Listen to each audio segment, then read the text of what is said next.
Hello friends, आपका स्वागत है हमारे चैनल लाइक स्टडी 09 पर, जिससे हो जाएगा आपको अपनी पढ़ाई से प्यार।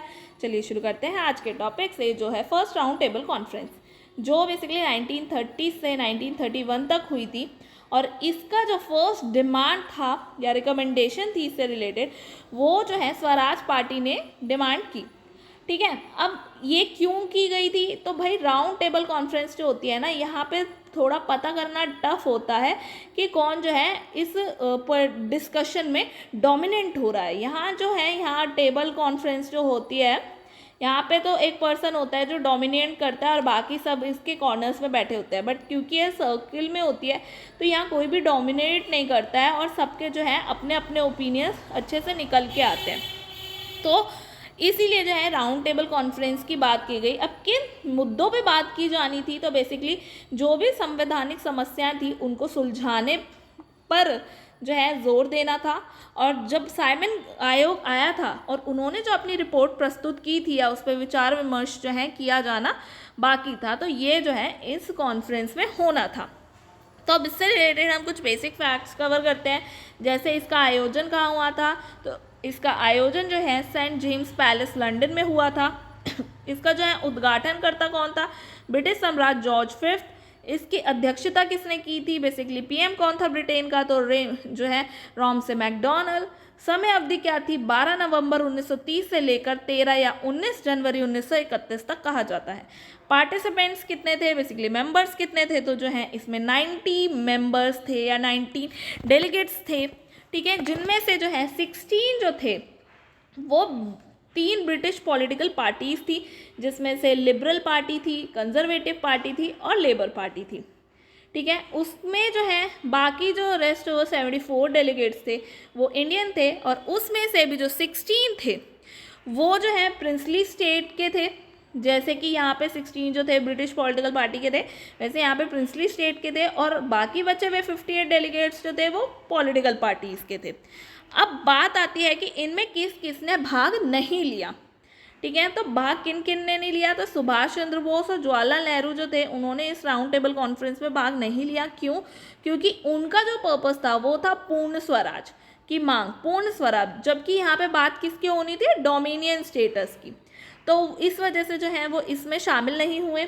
और कौन नहीं हुआ? कांग्रेस शामिल नहीं हुई राउंड टेबल कॉन्फ्रेंस में। जबकि तेज बहादुर सप्रू और एमएम जयंकर जेल में गांधी जी को इस जो है बात को लेकर समझाने भी आए थे, पर कांग्रेस ने जो है इसका हिस्सा नहीं बनी। कांग्रेस नहीं बनी, जवाहरलाल नेहरू नहीं बने, जो है सुभाष चंद्र बोस नहीं बने। और अगर हम बात करें व्यापारिक नेताओं की, तो उसमें जो होमी मोदी थे उन्होंने भी जो है सम्मेलन में भाग नहीं लिया। ठीक है, अब बात आती है कि किन किन नेताओं ने भाग लिया, क्योंकि हमने तो बात कर ली ना कि किन किन ने भाग नहीं लिया। तो अब किन किन ने लिया? तो मुस्लिम लीग से कौन कौन आया था?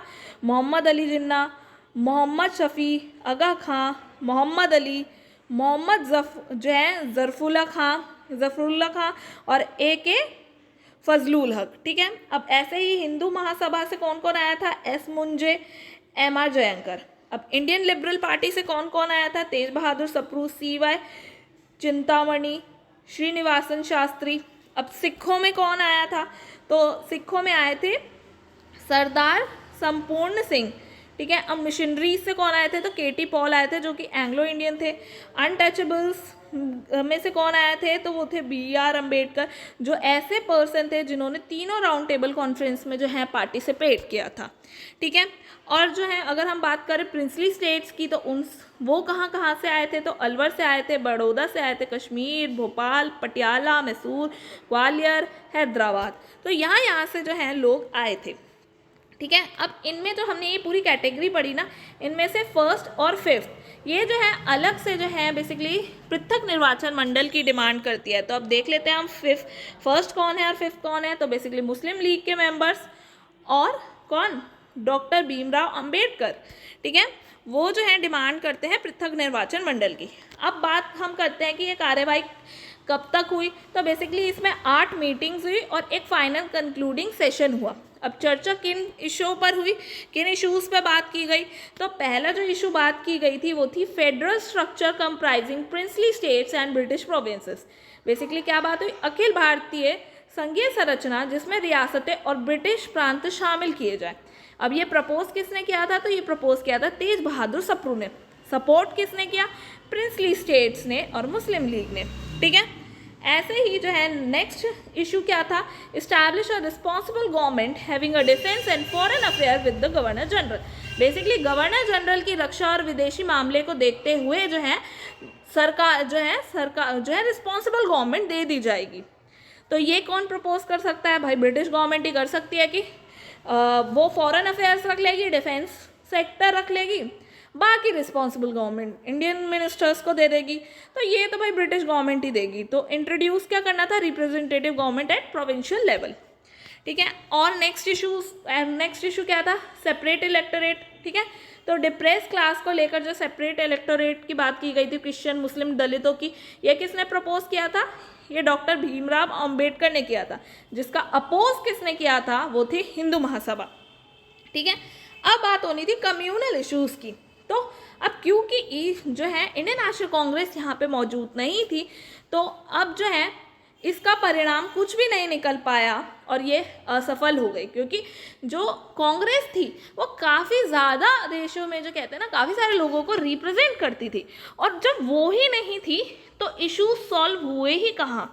इस वजह से जो है कांग्रेस का इन राउंड टेबल कॉन्फ्रेंसेस में भाग लेना बहुत ज़्यादा ज़रूरी था। और हमने धरसना कांड के बारे में भी पढ़ा था ना, तो वो खबर कितनी ज़्यादा वर्ल्ड वाइड फैल गई थी, जिसकी वजह से जो है ब्रिटिशर्स की जो कहते हैं ना प्रतिष्ठा वो गिर गई। अब वो उन्हें बनाए रखनी है तो ज़रूरी था कि वो कांग्रेस के साथ जो है अच्छा व्यवहार करे, या बेसिकली कांग्रेस को भी इन कॉन्फ्रेंसेस में शामिल करे।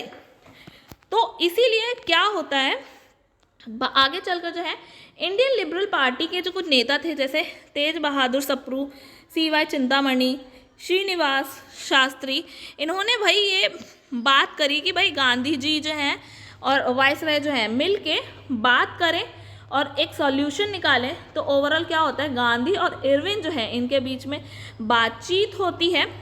अब बातचीत करने के लिए जो है इन्हें 26 जनवरी 1931 में जो है गांधी जी को और कांग्रेस के जितने भी कार्य समिति के अन्य सदस्य थे उन्हें जेल से रिहा करा किया ताकि बात कर सके।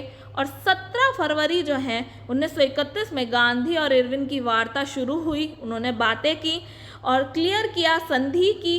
5 मार्च 1931 दिल्ली में जो कहलाई गांधी इरविन पैक्ट। अब पॉइंट क्या है, किन बातों पे जो है उन्होंने ये संधि की, तो हम उस पर अब चर्चा करते हैं। बट इससे पहले हम जानते हैं कि भाई जो हमारे वाइसराय थे लॉर्ड इरविन उस समय, तो वो क्या कहते हैं कि भाई उनकी कितनी बुरी कंडीशन हो गई थी कि भाई उनका जो कट्टर दुश्मन था उसको उन्होंने बुलाना पड़ रहा था, जो उन्हें पता था कि वो उन्हें नष्ट कर सकता है, पर उन्हें जो है वहाँ पे भाई उन्हें बुलाना पड़ रहा था। ठीक है, अब हम बात करते हैं कि भाई क्या मांगे थी। अब कुछ मांगे ऑब्वियस सी बात है, अगर गांधी जी की थी तो कुछ इरविन की भी होंगी। तो अब हम बात करते हैं गांधी जी की और इरविन की क्या मांगे थी। इरविन की हम बात करें तो इन्होंने बोला कि भाई गांधी जी द्वारा जो है सविनय अवज्ञा आंदोलन है उसको समाप्त कर दिया जाए। मेन तो पर्पस यही रहेगा ना कि ये मूवमेंट जो है ये रुके। और दूसरी बात क्या थी कि भाई सेकेंड राउंड टेबल कॉन्फ्रेंस में भाग ले। और क्या बात होगी, भाई नमक कानून बहुत ज़्यादा तोड़ा जा रहा था, तो नमक कानून के विरोध में चल रहे प्रदर्शन जो थे उनको समाप्त करने की बात करी। और क्या बोला उन्होंने, विदेशी वस्तुओं का जो बहिष्कार चल रहा था वो बंद कराया जाए। ये जो है इरविन जी की जो है इरविन जो था लॉर्ड इरविन उसकी मांगे थी। अब बात करते हैं गांधी जी ने फिर क्या मांगे रखी। तो उन्होंने बोला कांग्रेस और उनके जो सदस्य थी उनकी जो हड़पी हुई भूमियाँ थी वो उन्हें वापस दी जाए। और क्या बोला, ब्रिटिश सरकार द्वारा पारित किए गए सभी अध्यादेश जो जैसे हड़ताल ना करना ये सब जो है निलंबित कर दिए जाए। ठीक है, आगे क्या बात की, बिना मुकदमा चलाए जिन भी लोगों को गिरफ्तार किया गया था उन्हें रिहा किया जाए। ठीक है, और क्या बोला गया, समुद्र तट पर जो है उसके निकट रहने वाले लोगों को नमक बनाने का अधिकार दे दो।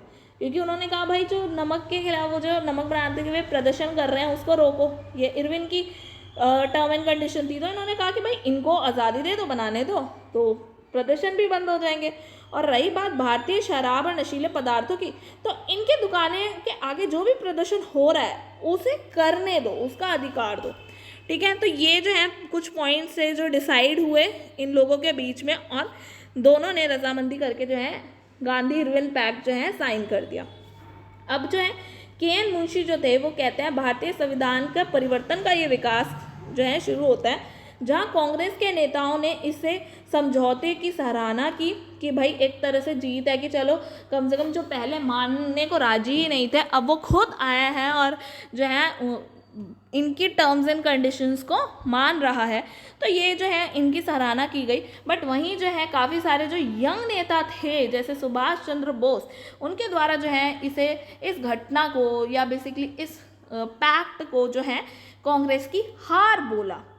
अब इस समय जो है युवाओं द्वारा जो है समझौते को लेकर आलोचना भी बहुत ज़्यादा हो रही थी। तो ऐसा क्यों हो रहा था? ऐसा इसलिए हो रहा था क्योंकि ये वो समय था जब देश को समाजवाद और इनकलाब जिंदाबाद का नारा देने वाले जो भगत सिंह थे और राजगुरु सुखदेव थे, उनकी रिहाई के बारे में इन्होंने इस पैक्ट में कुछ भी मेंशन नहीं किया था। अगर वो चाहते तो वो इस पैक्ट में ये एक पॉइंट और जोड़ सकते थे, क्योंकि देखो उन्होंने वहाँ पे ये पॉइंट तो जोड़ा है ना कि जिन पे भी मुकदमा नहीं चलाया गया और उन्हें गिरफ्तार किया गया उन्हें रिहा कर दो। अगर वो ये मेंशन कर देते कि भाई जो भगत सिंह है, राजगुरु हैं, सुखदेव हैं, इन लोगों की जो है फांसी को रोक दो, तो इरविन वो भी मान जाता, तो इनकी फांसी रुक जाती। पर उन्होंने, गांधी जी ने ऐसा नहीं किया। वहीं जहाँ कांग्रेस का कराची सेशन चल रहा था वहीं जो है इन्हें फांसी लग रही थी। तो इसी वजह से जो है ये एक ऐसा समय था जहाँ गांधी जी को हर पड़ाव के साथ हर सत्र में काले झंडे दिखाए जा रहे थे। लोगों द्वारा अपने ही लीडर को काले झंडे दिखाए जा रहे थे इस कारण से। तो ये इस वजह से जो है उनका क्रिटिसिज्म हुआ। अब वहीं हम चलो बात करते हैं कराची सेशन की। तो कराची सेशन में ऐसा क्या खास चल रहा था उस समय पे? तो कराची सेशन जो था कांग्रेस का वो 1931 में हुआ था। किसने लीड किया था? सरदार वल्लभ भाई पटेल ने किया था। और इसमें क्या बात हुई थी? कांग्रेस की फ्यूचर पॉलिसीज़ पे बात हुई, जिसमें इकोनॉमिक पॉलिसीज़ और फंडामेंटल राइट्स को शामिल करने की बात करी। ठीक है, और क्या बोला? अधिवेशन में कांग्रेस ने जो है इलेबोरेट एग्रेरियन और इंडस्ट्रियल प्रोग्राम्स जो हैं वो दिए। बेसिकली उन्होंने क्या बोला? गवर्नमेंट कंट्रोल जो है उस पर हो, ना कि कैपिटलिस्ट कंट्रोल हो। ठीक है, तो अगर हम शॉर्ट में देखें तो भाई क्या उनके उद्देश्य रहे हैं भविष्य के लिए?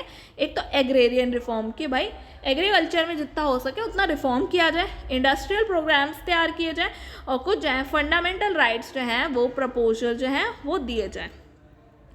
तो आई होप आपको आज की क्लास अच्छी लगी होगी। अगर आपको आज की क्लास अच्छी लगी तो प्लीज़ लाइक शेयर सब्सक्राइब करें और अपने फीडबैक सजेशंस जो हैं कमेंट के थ्रू जो है मेरे तक पहुंचाएं। तब तक मिलते हैं नेक्स्ट क्लास में। Good bye.